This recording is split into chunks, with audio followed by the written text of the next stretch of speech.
But he's a patriot. I mean, look at the kind of things I just said. Just write it down, just in case that question got asked, right? I just in case the question came up, I have this little piece of paper here. I'm surprised it took as long as it did, because that's all you people want to talk about. Ukraine's probably a little bit more important, but that's fine. All right, you want to talk about this? I'm ready for you. Yesterday, the president's schedule was that he would sign executive orders in the afternoon down at Mar-a-Lago, and that was it. That was all on that. That's all that was on the schedule. So a lot of us are like, "Oh my gosh, is this going to be a day where we don't actually hear from Donald Trump? He's not going to do anything." Well, maybe when he's signing executive orders, he'll take some questions. One or two questions. What ended up happening is hilarious. In fact, he signed his executive orders behind closed doors. It wasn't a public event, but then he set up a podium and flags and a microphone, and he just had a full-blown, unannounced, unscheduled press conference. And of course, during the press conference, the question turned to Doge and Elon Musk and how unconstitutional it is and how our privacy is being invaded and how this is corrupt. And President Trump was prepared. To me, a patriot. So, you could call him an employee, you could call him a consultant, you could call him whatever you want. But he's a patriot. I mean, look at the kind of things I just said. Just write it down, just in case that question got asked, right? And which I'm surprised it took so long, actually. But you know what? Ukraine's a bigger deal because people are dying by the thousands a week. Thousands. By the way, I love that move. I just in case the question came up, I have this little piece of paper here. I'm surprised it took as long as it did, because that's all you people want to talk about. Ukraine's probably a little bit more important, but that's fine. All right, you want to talk about this? I'm ready for you. And boy, was he ready. But look at this. From 90 to 99, Social Security, 6,054,000 people. Well, that's okay. Maybe that's possible. 90 to 99, maybe it's possible. It's a lot of people, though, at that. But people that live to 100 to 109, 4,734,000. Wow, that's a lot. That means over 100 years old. They have 4 million people. I don't know too many. I know people that are doing great in their 90s, but not too many people over 100. But over 120, from 120 years old, people that are 120 years old up to 129, 3,472,000 people. Wow. That can't possibly be, because the record is like, I think it's one person, a woman, lived to 127, but they have 3,472. Okay, but now we're going really in. People from 130 years old to 139-year-old, 3,936,000. Wow. I wonder if people are getting paid with all this. I mean, are these checks? And that's what we're checking right now. People from 140 years old to 149 years old, 3,542,000, 140 years old and beyond. Now we're really going, because we're looking to break the record by 25 years. People from 150 years old to 159 years old, 1,345,000. These are by the way, these are in the computer files. This is what they do well. They're super. I asked Elon, who are these Doge people? He said they're super brilliant computer people and they love the country. It's simple. Wait a minute. People from 160 years old to 169 years, 121,000. So 160-year-old people. 170 to 179,000, 6,087. But now, let's go into the real numbers.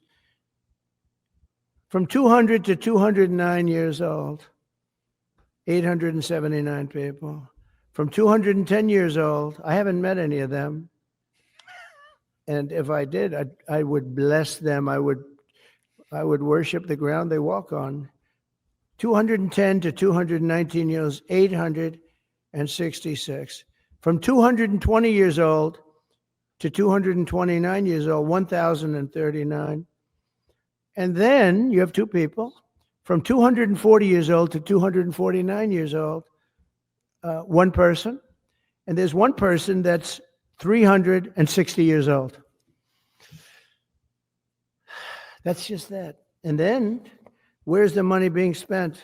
By the way, real fast, it didn't seem like he was like, this was like one of the early chapters in Genesis where it was like, given all the ages, and Enoch begat Methuselah, and Methuselah begat Ham, and he lived to 890 years old.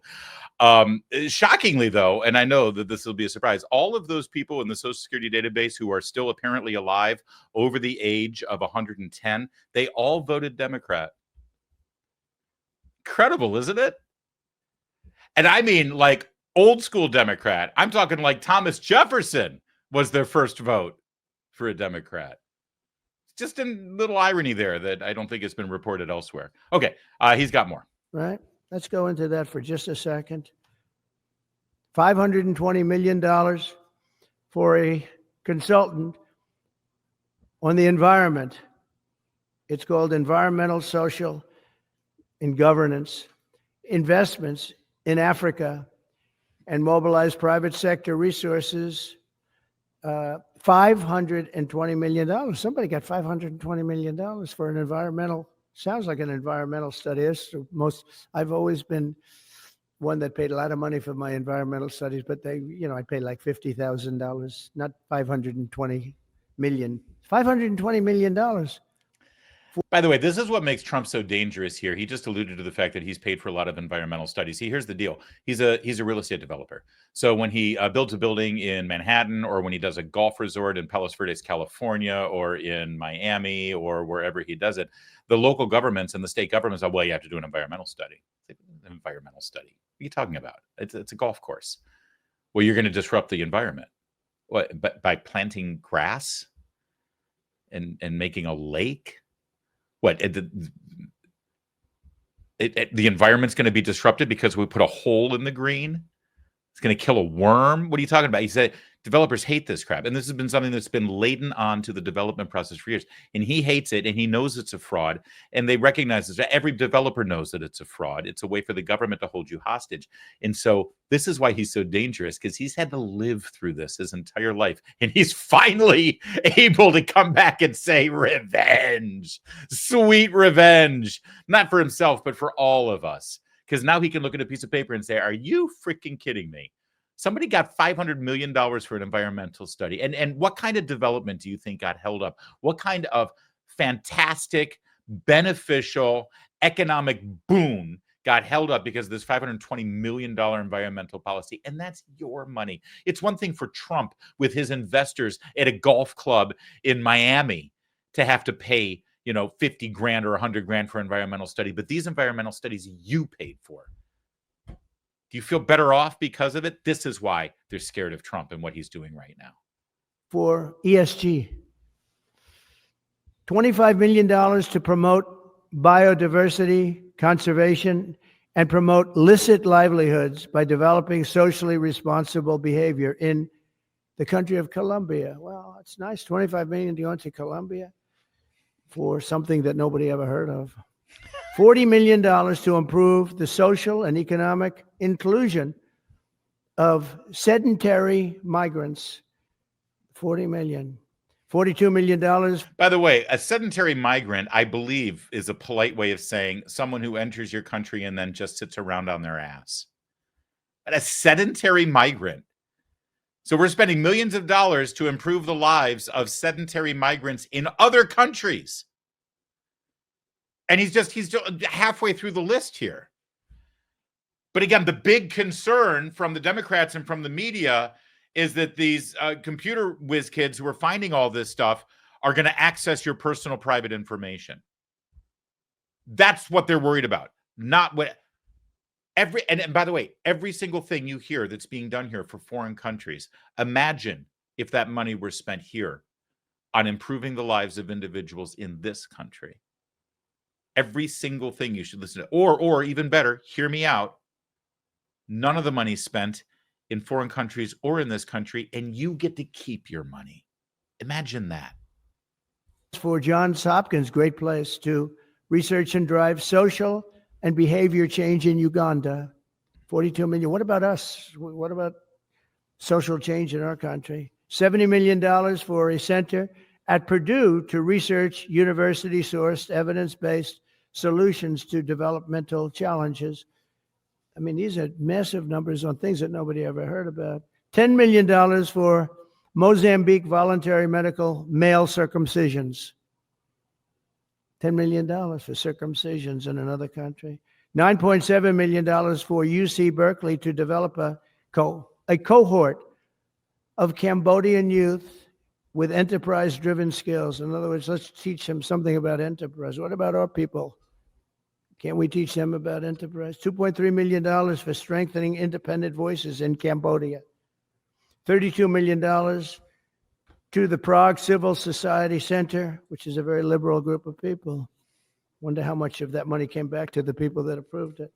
$14 million for improving public procurement in Serbia.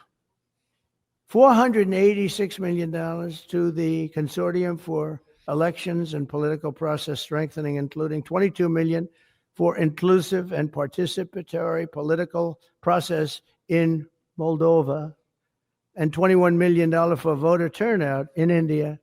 Well, why are we giving $21 million to India? They got a lot of money. They're one of the highest taxing countries in the world in terms of us. We can hardly get in there because their tariffs are so high. I have a lot of respect for India. I have a lot of respect for the prime minister. He just left, as you know, 2 days ago. But we're giving $21 million for voter turnout. It's voter turnout in India. What about like voter turnout here? Oh, we've done that, I guess. We did 500 million, didn't we? It's called the lockboxes. $20 million for fiscal federalism in Nepal. Listen to these numbers. This is all fraud. $19 million for biodiversity conservation in Nepal. $1.5 million for voter confidence. We want to give them confidence in Liberia. $14 million for social cohesion in Mali. $2.5 million for inclusive democracies in South Africa. $47 million for improving learning outcomes in Asia. Asia's doing very well. They're doing a lot better than we do in the schools, aren't they? $2 million to develop sustainable recycling models to increase socioeconomic cohesion among marginalized communities in Kosovo and Ashkali and in Egypt. We're talking about hundreds of billions of dollars. I could, by the way, I could read this all day long. I could go on all day long, and you'll see hundreds of billions of dollars, and we're doing it.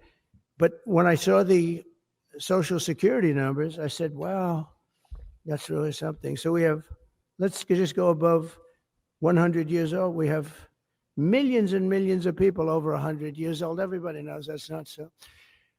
We have a very corrupt country, and it's a sad thing to say, but we're figuring it out. Now, yeah, they are figuring it out, and that was a beautiful thing. That's what my kids like to refer to as bringing the receipts. That's what Daddy Trump just did there. He brought the receipts. And there's no response to any of it. I love they always try to change the subject. Oh, but you know, how are you getting that information? And you have the right security clearance, and you have this, and you have that. And this isn't the right procedure. It's not the right process. There's a right way and a wrong way to do this. No one's arguing that we should be doing this, but we are doing it. And no one's done anything to stop it until now. And there's nothing that can be said to stop it from happening, except for this. I will say this. I'll leave you with this thought. $20 million to Mozambique for circumcisions. Did you catch that in there? $20 million, circumcisions, Mozambique. And my only question is, after the $20 million, do they get to keep the tip? Have you seen the news from economists forecasting a depression, not a recession now, a depression by the year 2030? Here's what's happening. We got this perfect storm as Social Security and Medicare hit this breaking point with the largest generation hitting retirement all at once. At the same time, you have a smaller workforce, meaning a smaller tax base, and that gets paired with a growing national debt, rising cost of living. It's a problem. And you can wait for Congress to fix it because, after all, they've been great at fixing this problem up till now. Or just spitballing here, how about you take matters into your own hand and protect your family's future? Gold can be a safe haven in hard economic times. Birch gold makes it easy to diversify a portion of your savings into physical gold. Birch Gold is going to help you transition an existing IRA or 401k into an IRA in gold. This doesn't cost you a penny out of pocket. Listen, guys, I know you've been hearing about gold for years, right? And you've been thinking, oh, maybe I should look into that. Maybe I should look into that. This is your chance to look into it. I'm offering you a ton of free information. All you got to do is text my name, Larry, to 989898. You're going to get a free info kit on gold. You're also going to get a copy of The Ultimate Guide for Gold in the Trump Era. And that book has a foreword written by Donald Trump Jr. There's no obligation here. We're just delivering you a ton of information so that you can be better informed. And that's what this is all about, isn't it? So just text my name, Larry, Larry, to 989898. Do it today.